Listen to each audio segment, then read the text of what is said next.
silk's length and rigging and everything else you should know in between.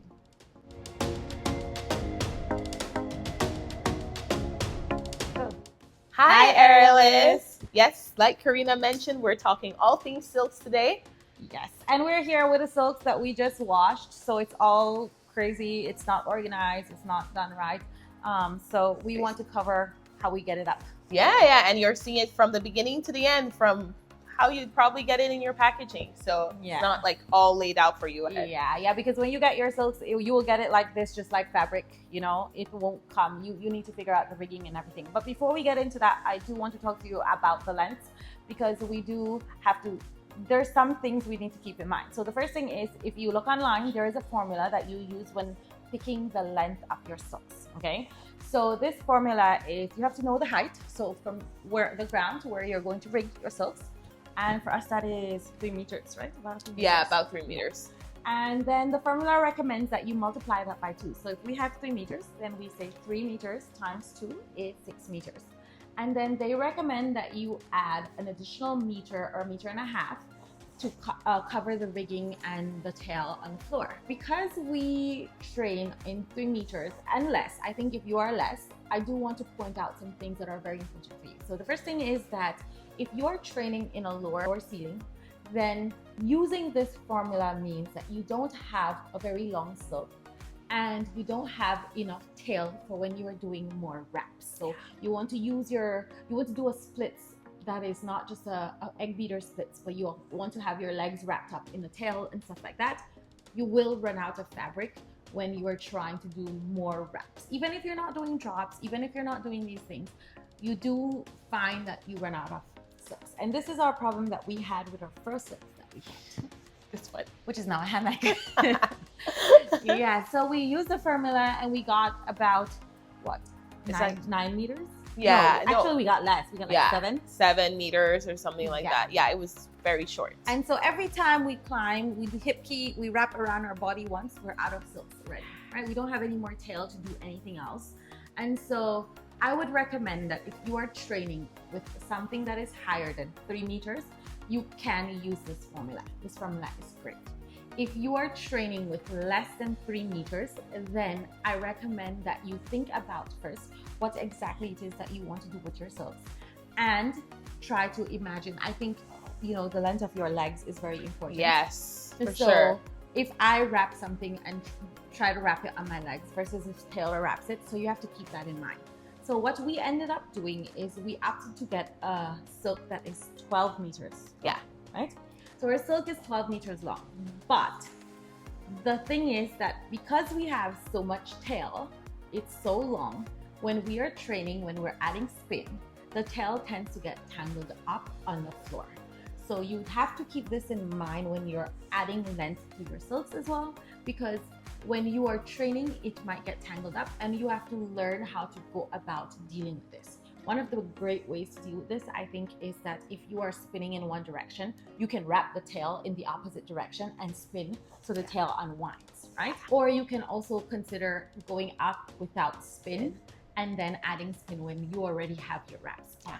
Making sure that you pull enough fabric when you're adding the spin as well, because it's a little different from if you don't have enough tail. I remember with the first one, it looked like a little helicopter, you know? We have like a tiny piece of tail to add spin, which was hard. But also if you have a lot of tail and you are trying to add spin, that can be hard if you're not pulling everything. But this is also really good practice to have for your aerial practice. So I think if you have to choose between the two evils, having more tail is still the lesser of the two evils. Yes, I agree. You can always figure out a workaround around it, like we have, and you'll see us do in our videos.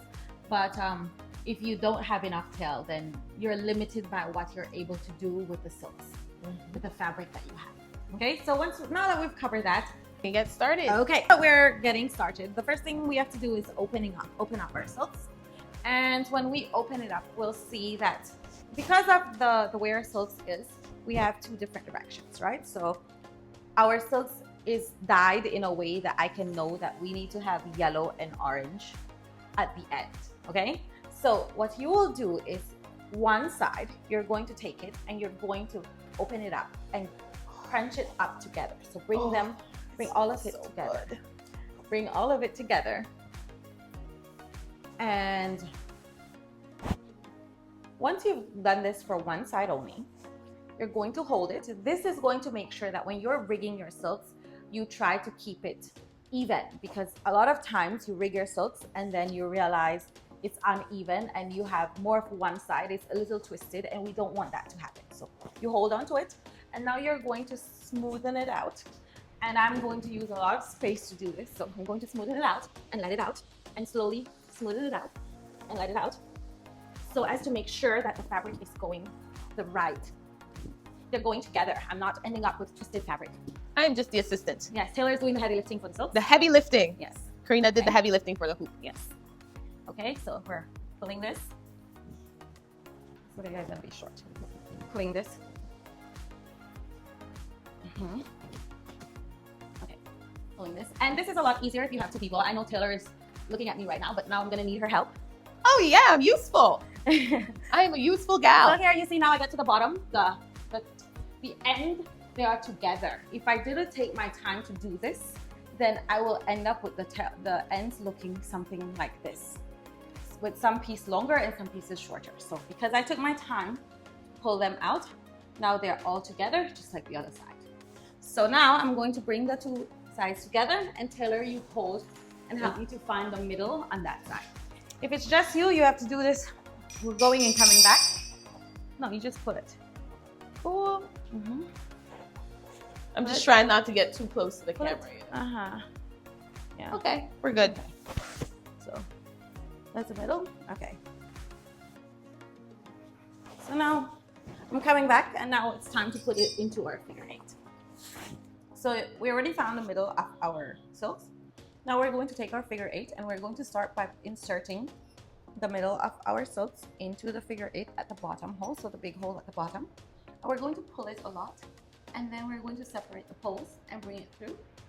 Once we bring it through, we're going to come and bring it into that part at that hole again at the bottom. We're pulling it through, and then we're going to wrap it over the top. Once we do this, we're going to pull the bottom, and as you climb your silks and everything, it's going to pull it and make it tighter as well. But right now, we're going to try and pull and tighten it so that we can have our silks wrapped like this. So we're wrapped silks, ready. Make sure that the side of the silk isn't over this part here, because this can tug at it, and when you're climbing, it can pull it and break it. So just make sure that when you rig it up, insert it into your rigging system at the top, you can put it like this. Put it on your cat like this, and you can get onto dancing, onto flying. And that's how you rig your silks. So guys, we hope you learned a little bit about how to rig your silks, and also, you know, what to look for when you're purchasing your silks. If you want more information, we've actually created a very detailed guide to getting your first aerial silks. It covers everything you need to consider when purchasing silks, including length, stretchiness, and all of that. So definitely check it out, and it's free. So you can find the link for that in the description box below. Go check that out so you can know more about buying your first aerial silks. And if you're looking for more information on aerial rigging in general, we have a video on how we rig our home setup. We'll leave that on screen for you. Oh, I can't do this time. We'll leave that on screen for you. So definitely check that video out so you can see everything from unboxing to setting it up indoors and even taking it outside to practice. We'll leave that video on screen for you. And until next time, bye.